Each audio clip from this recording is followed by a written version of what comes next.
പോകാൻ എന്താ എത്ര ധൃതി? ഒന്ന് നിക്കൃഷിക്കുട്ട. നമുക്കേ കുറച്ച് കൊച്ചു വർത്താനൊക്കെ പറഞ്ഞിട്ട് പോവാം. ഇയാൾ ആരോടോ? ഫ്രണ്ടാ. ആരുടെ? എന്റെ ആടാ.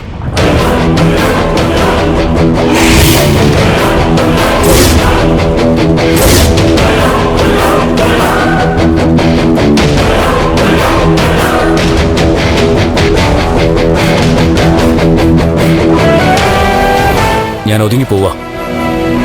വെറുതെ ഇങ്ങോട്ട് വന്ന് തലവെച്ച് തരരുത്. നീ ഒതുങ്ങി പോവാണെന്നോ? അത് വേണ്ട, നിന്നെ ഞങ്ങൾ ഒതുക്കിക്കോളാം. കേട്ടോ കെവിനെ, ഇവന് പോണോന്ന്. നമ്മൾ വിട്ടാലല്ലേ നീ പോവൂ.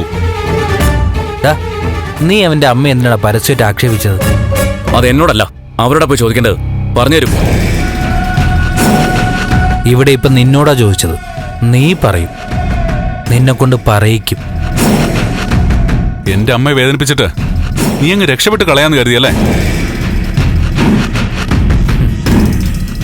അന്ന് തന്നെ നിന്നോട് പകരം ചോദിക്കാൻ വേണ്ടി ഇറങ്ങിയതാ. പക്ഷെ എന്റെ അമ്മ സമ്മതിച്ചില്ല. അന്ന് അമ്മ എന്റെ മുമ്പിൽ കരഞ്ഞു. ആ കണ്ണീരെന്റെ നെഞ്ചിലടാ വീണത്. അതവിടുന്ന് പോകണമെങ്കില് നീ ചെയ്തേന് നിന്നെ കൊണ്ട് തന്നെ ഉത്തരം പറയിപ്പിക്കണം.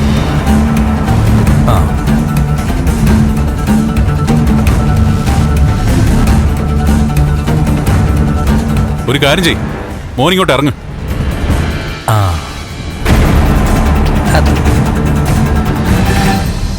എന്തടാ? നീ എന്റെ കാല് പിടിച്ച് മാപ്പ് പറയണം. എങ്ങനെ? ഞാൻ നിന്റെ കാല് പിടിച്ച് മാപ്പ് പറയണമെന്നോ? എടാ, എന്നോട് കാണിച്ചതിന് നിന്റെ അമ്മയ്ക്ക് മാപ്പ് കൊടുക്കണമെങ്കിലേ അവരെന്റെ കാല് പിടിക്കണം. എന്റെ മാത്രം കാല് പിടിച്ചാ പോരാ, എന്റെ അമ്മയുടെ കാലും പിടിക്കണം. കാല് പിടിച്ച് കരയണം.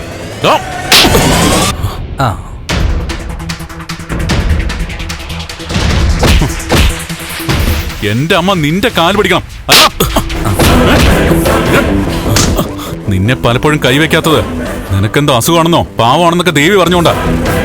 എന്റെ കുടുംബത്തിൽ കയറി കളിച്ചിട്ട് നിന്നെ ഞാൻ വെറുതെ വിടുന്ന കരുതിയോളാ. ഞാൻ ആരാണെന്ന് നിനക്ക് ശരിക്കറിയില്ല. ഇതുവരെ ചെയ്തതല്ല, നിന്റെ കുടുംബ തകർത്ത് ഞാൻ അടങ്ങും. എടാ,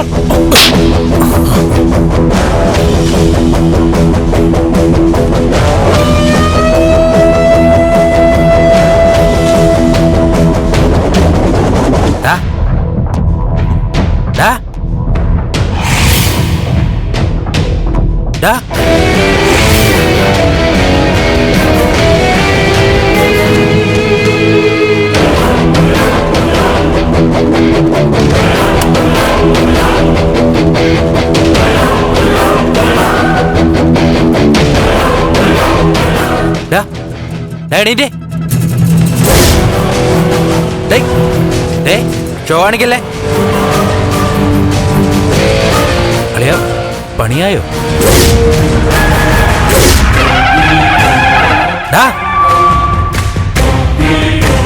ബോധം പോയതാവും. എണീക്കടാ.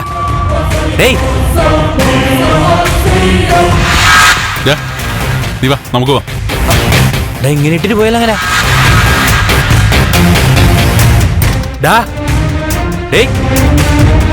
പണിയാണല്ലോ നന്ദ. ഋഷി,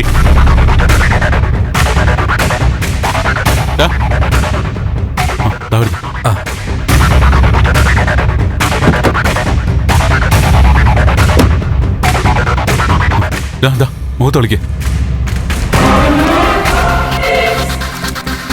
ഋഷി,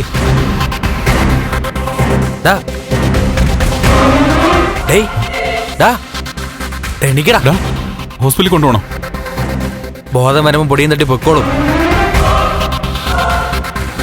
എടാ, അവന്റെ അവസ്ഥ കണ്ടിട്ട് എനിക്ക് എടാ എന്തോ പ്രശ്നമുണ്ട്. പ്രശ്നമുണ്ടെങ്കിൽ അവനെ നീ ആശുപത്രി കൊണ്ടുപോകും. തൽക്കാലം ഇവിടുന്ന് മാറ്റിയാ മതി. അല്ലടാ, നീ ഒന്ന് പിടിച്ചേ. ഇവനെന്തോ ശ്വാസമുട്ടലോ പ്രശ്നമൊക്കെ ഉള്ളതാ. എങ്കിൽ ആളുകൾ വരുമ്പോ എടുക്കടാ. വാ, പിടിക്ക്.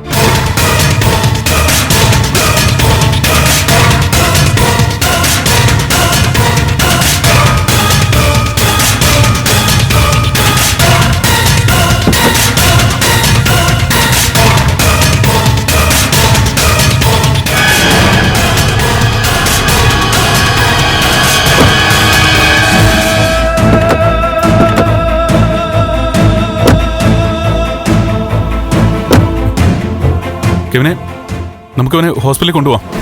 എവിടെ കൊണ്ടുപോകണമെന്ന് ഞാൻ തീരുമാനിക്കാം.